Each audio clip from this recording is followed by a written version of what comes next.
Ladies and gentlemen, the American Jury and Bulldog Nation, welcome to Eric Deters Local News. As always, we're sponsored by Deters Consulting, Parks Yoga. Check us out on all of our platforms. Well, there was an Avondale shooting again last night, a 19-year-old. It never ends. Never, never, never ends. Roy Tifo, this sick guy right here, is busted for child exploitation charges. Let's put him to death. All right. Pot for babysitting. You know what? Kind of creative. You know, you could go with candy bars. You can go with money. You could go with some, I don't know, coins. You could go with the gift certificates. Pot. My question is, how old was the person? Taurus Randall exposed himself at the Oakley Library.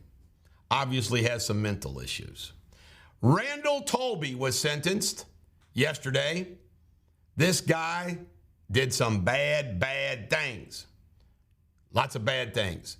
What it really boiled down to was doing some funny business, about $700,000. He was a magistrate in Bourbon County. And, you know, politicians, more political gangsterism. Trey Ogletree, this substitute teacher was at Kings Island making out with a student in public. That's one way to get busted, Trey. Not very smooth. In local news, there's a lawsuit against Fifth Third Bank claiming there's been egregious overcharges and overdraft fees. Tough case. Why? Because the bank's kind of doing you a favor for paying those overdrafts. All right, in Kentucky news, children have been in isolation. You ready for this? Sometimes in juvenile detention, like week. That's messed up. All right, Ford hitting back at the auto workers, saying there's going to be repercussions for their strike. University of Louisville had some Hamas-supporting protesters down there.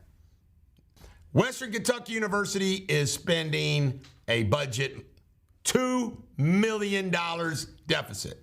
Get it together, Western Kentucky. More bank closures continue, branch closures continue to happen all across Kentucky, leading to people being like, what the hell? Where do I go see a banker? I'm telling you, folks, it's all going to be central before we know it, unless something changes. Kentucky Court of Appeals are debating whether there should be court cameras in the courtroom or not. There should be cameras in the courtroom. You should be able to record anything in the courtroom. Well, they don't want you to because of what you might catch. Ryan Quarles is going to get paid nearly $400,000 for that job he got. Way to land another government tit-sucking job, Ryan. Gustafson, his wife is the richest Kentuckian billionaire.